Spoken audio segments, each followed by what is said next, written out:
नमस्कार, स्वागत है आपका। महाराष्ट्र में उद्धव ठाकरे की पार्टी शिवसेना यूबीटी ने सामना के जरिए दिल्ली के सीएम अरविंद केजरीवाल की गिरफ्तारी को लेकर सवाल उठाए हैं। सामना ने अपने संपादकीय में लिखा है कि भारतीय लोकतंत्र के और कितने चिथड़े उड़ने बाकी हैं। दिल्ली के मुख्यमंत्री अरविंद केजरीवाल को उनके सरकारी घर में घुसकर ईडी ने गिरफ्तार कर लिया। दिल्ली विधानसभा में केजरीवाल के पास पूर्ण बहुमत है। पंजाब में उनकी यानी कि आप पार्टी की सरकार है, लेकिन लोकसभा चुनाव में केजरीवाल ने इंडिया अलायंस के साथ गठबंधन कर लिया, जिससे दिल्ली और हरियाणा में बीजेपी को बड़ा झटका लगेगा। केजरीवाल को कांग्रेस के साथ जाने से रोकने के लिए ईडी के जरिए दहशत फैलाई गई। सामना ने लिखा है कि जब केजरीवाल ने बीजेपी के सामने झुकने से इनकार कर दिया तो ईडी ने उनके सरकारी आवास में घुसकर उन्हें गिरफ्तार कर लिया। शराब घोटाला बगैर ये सब बहाना है। अगर केजरीवाल ने कांग्रेस का साथ छोड़कर बीजेपी की वॉशिंग मशीन से हाथ मिला लिया होता तो अजित पवार की तरह उन्हें भी बीजेपी के नए शंकराचार्य के तौर पर नियुक्त कर दिया गया होता। सामना ने अपने संपादकीय में आगे लिखा है कि इससे पहले झारखंड के मुख्यमंत्री हेमंत सोरेन भी इसी तरह ईडी ने उन्हें गिरफ्तार किया था। जब जनता की पूर्ण बहुमत से चुनी गई सरकारों को उखाड़ा नहीं जा सकता, तब ईडी जैसे तंत्र का उपयोग करके केवल विपक्षी दलों के मुख्यमंत्रियों को गिरफ्तार करने की नीति मोदी शाह सरकार ने अपनाई है।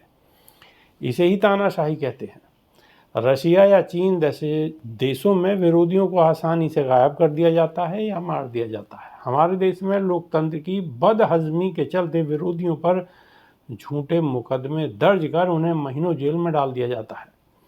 सामना ने लिखा है कि देश में लोकसभा चुनाव की घोषणा हो चुकी है। चुनाव भय मुक्त वातावरण में पारदर्शी तरीके से होंगे, ऐसी घोषणा इलेक्शन कमीशन ने की है। लेकिन जब आचार संहिता लागू हो गई है तो चुनाव में हिस्सा लेने वाली सरकार विरोधियों का इस तरह से गला घोटने को इसे किस तरह का संकेत समझा जाए। विपक्ष को चुनाव लड़ने से रोकने के लिए यह चला जा रहा आतंकवाद है। औरंगजेब या तो अपने विरोधियों को दंडित करता था या उन्हें यम सदन भेजता था। मौजूदा केंद्र सरकार भी वही औरंगजेबी प्रवृत्ति देखने को मिल रही है।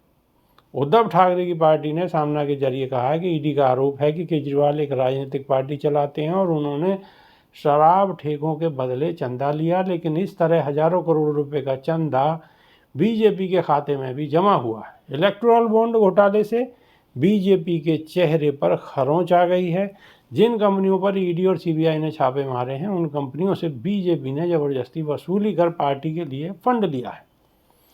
आपराधिक धन को घुमा देना ही पीएमएल एक्ट में मनी लॉन्ड्रिंग कहलाता है। इसी तरह की मनी लॉन्ड्रिंग बीजेपी ने की है, लेकिन बीजेपी और उसके वसूली एजेंट आज़ाद हैं और केजरीवाल सिसोदिया संजय सिंह को गिरफ्तार कर लिया गया है।